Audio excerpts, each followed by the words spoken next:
Studies show that the scarcity mindset that never leaves you, even after you get rich, keeps 70% of lottery winners broke within just a few years. Here's what nobody warns them about. The money arrives, the fear doesn't. You'd think a full account would quiet the noise. It rarely does, because the account was never the problem. The problem lives one layer deeper. It lives in how the mind learned to see. Scarcity isn't a number in a bank. It's a lens. And once your brain puts that lens on, it keeps wearing it long after the danger is gone. You can be surrounded by enough and still feel one bad day from losing everything. That's the part they don't print on the check. So the real question isn't how much you have. It's what you keep seeing when you close your eyes. Over the next few minutes, I want to show you 3 things: where that lens comes from, why it survives success, and the one quiet shift that finally loosens its grip. Stay with me. This runs deeper than money ever did. Not because the money is imaginary, because the alarm inside you was never wired to the money in the first place. Hold that thought. You know the feeling before you know the word for it. The statement arrives and you let it sit unopened for 3 days. Not because you can't pay it, because looking feels like a risk. You get the raise you chased for years. For about a week, it feels like relief.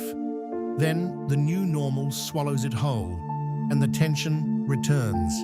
You stand in an aisle holding something small. You run the math twice on a purchase that won't matter by Friday. None of this is about being broke. Plenty of people with full accounts do exactly this. The habit isn't tied to the balance. It's tied to a story running underneath. A quiet voice that says, "Not yet, not safe, not enough." And here's the strange part. The voice doesn't get quieter when the numbers get bigger. Sometimes it gets louder, because now there's more to protect, more to lose, more reasons to keep the lens bolted on. It follows you into rooms it has no business being in. It sits at dinner. It wakes you at 4 in the morning. So where does the lens come from? 2 researchers spent years chasing that question. Sendil Mullainathan and Eldar Shafir, an economist and a psychologist. In 2013, they gathered their findings into a book and gave the mechanism a name. They called it a bandwidth tax. Here's the idea. Scarcity doesn't just empty your wallet. It occupies your mind. When something feels scarce, your attention narrows and locks onto it. Psychologists call that tunneling. Inside the tunnel, the urgent problem turns sharp and bright. Everything else goes blurry. Your plans, your patience, your judgment about tomorrow. It isn't that people under pressure are somehow worse at thinking. It's that scarcity itself borrows the mental resources good thinking requires. The bandwidth is spent before you ever sit down to decide. And a mind running on that tax doesn't simply switch off the moment more money shows up. It keeps charging you in the background for a shortage that may no longer exist. Think of a computer running one heavy program in the background. Everything else on the screen slows down, stutters, and lags behind. They didn't just theorize it, they measured it. Researchers based at Princeton studied sugarcane farmers in India. Hundreds of them. Same farmers, same fields, tested twice. Once before harvest, when money was tight and worry ran high. Once after harvest, when they'd been paid and the pressure eased. The only real thing that changed was scarcity, and their performance on cognitive tests changed with it. The dip they measured was roughly the equivalent of 13 IQ points. Same person, same intelligence, same values, just a different weight pressing on the mind. Sit with what that means. Scarcity wasn't making them lazy. It was quietly renting out part of their brain. The part that plans, that waits, that resists the easy short-term move. When the worry lifted, the bandwidth returned. But notice the trap folded inside that finding. If the pressure never truly lifts in your head, even after it lifts in your bank, then the tax simply never stops being collected. The farmers weren't a different species after payday. They were the same men, finally free to use their whole minds again. Most of the time, the lens is installed early. You watched how the adults around you handled money, the pause before certain purchases, the tightness in the room when a bill arrived, the lessons no one sat you down to teach, but that you absorbed anyway. A child doesn't learn the numbers. A child learns the feeling that money is dangerous, that safety is fragile, that relaxing is how you get caught off guard. Those aren't beliefs you consciously chose. They're closer to reflexes. And reflexes don't check your bank balance before they fire. So years later, the income arrives. The circumstances change completely. But the nervous system is still running its old script. It still scans the horizon for the shortage it was trained to expect. This is why getting rich doesn't automatically rewrite the lens.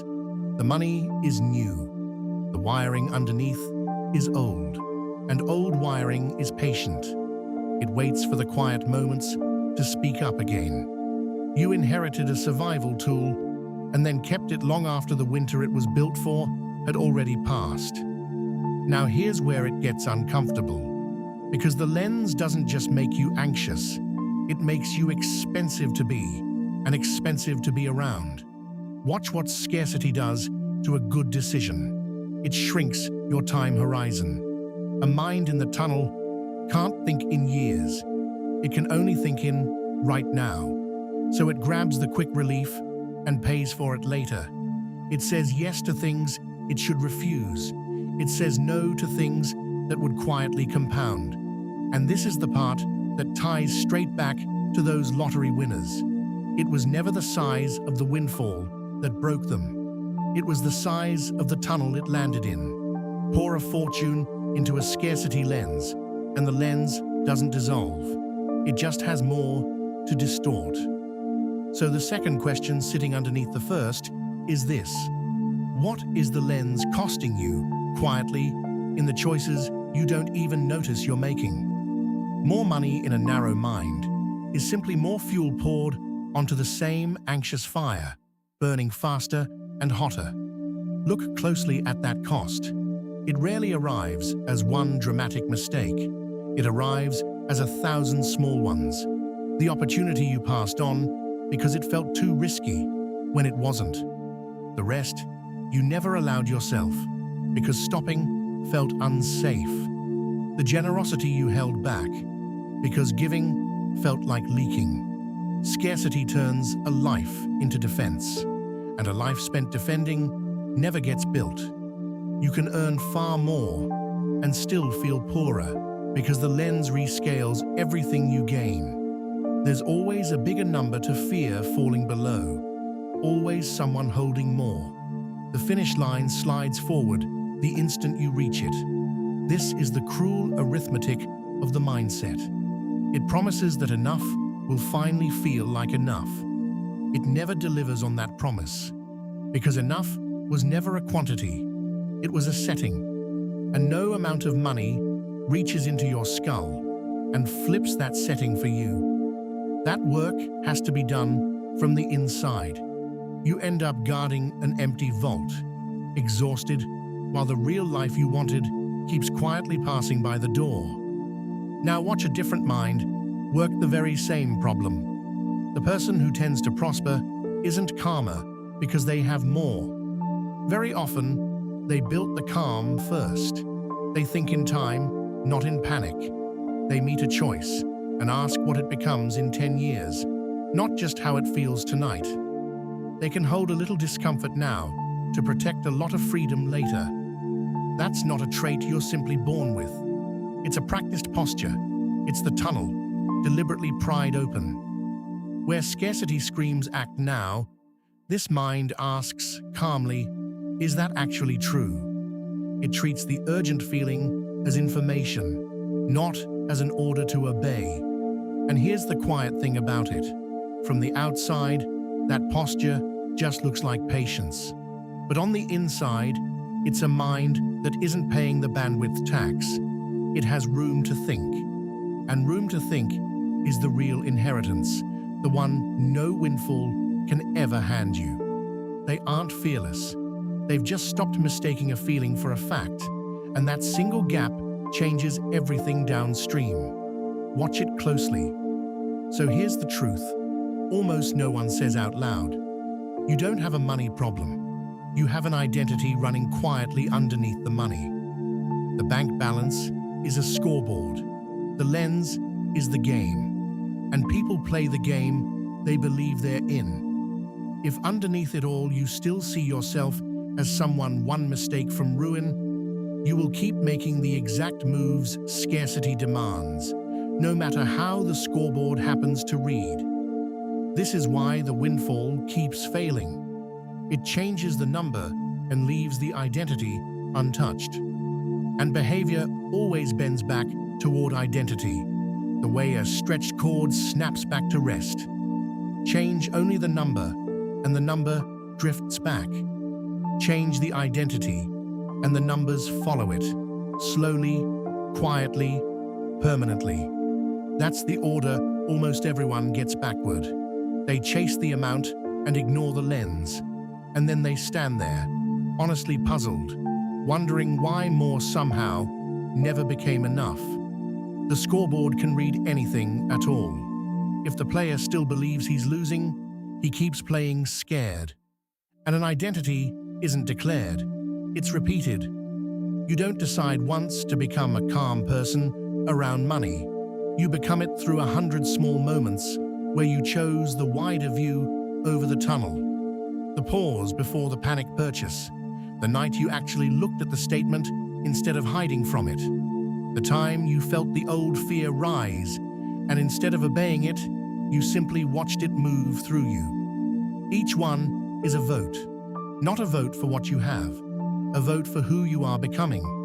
The scarcity lens was built the same way, one absorbed reflex at a time. And what repetition built, repetition can rebuild. That's the opening. That's the hope buried inside the whole grim machine. The wiring is old, but it is not fixed. It bends toward whatever you practice most. So the question stops being how much. It quietly becomes, what am I rehearsing? Nobody rewrites a lifetime of reflex in a single dramatic afternoon. You rewrite it in unremarkable Tuesdays, quietly, on purpose. Before the how, sit with one more reframe. Scarcity feels like it's about the future. It's actually about the present. The fear says, protect tomorrow. But it steals from you today. Every hour spent rehearsing a loss that hasn't happened is an hour you don't get back. That's the tax made visible. Not in money, in life. And most people pay it for decades without ever seeing the bill. Here's the shift. The goal was never to feel no fear. Fear will visit a full account just as readily as an empty one. The goal is to stop letting the fear drive the car, to notice the lens as a lens and not as reality itself. Because the moment you can see the lens, you are no longer fully inside it. A little distance opens up, and in that distance is exactly where every better choice you've ever wanted to make has been patiently waiting for you. You were never behind. You were simply looking through a lens that made the whole world seem to be running out. So here's the one practice. Not a purchase, not a product, a question. When the old fear rises, the tightness before a decision, the urge to grab or to hide, pause and ask one thing. Is this scarcity talking, or is this true? That's the whole practice. You're not fighting the feeling, you're just checking its ID. Most of the time, you'll find the danger it's shouting about isn't in front of you at all. It's a ghost from an older room. Do that once a day, on purpose, and something begins to shift. You're not managing money differently yet. You're managing the lens. And that's the only lever that has ever actually moved anything. Here's the line to keep. Enough was never a number.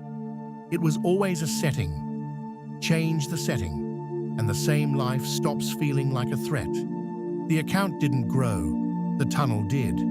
Wider is the whole game. Say it plainly to yourself, then decide from the calm side of the question instead of the frightened one. Come back to those lottery winners.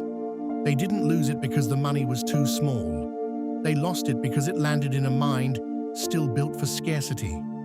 The windfall was new, the lens was old, and the lens always wins the ones who never learn to see it. You won't win a lottery this week, but you carry the same lens they did, and you can start loosening it today, long before any windfall ever test you. Because the people who keep what they build aren't the ones who simply found more. They're the ones who stopped seeing through the tunnel. The check was never the thing that set them free. Learning to see clearly was. That's an inheritance no one can hand you, and no bad year can take from you. Wider is the whole game. It always was. So loosen the lens now, while it's cheap, before life ever hands you a number large enough to test it.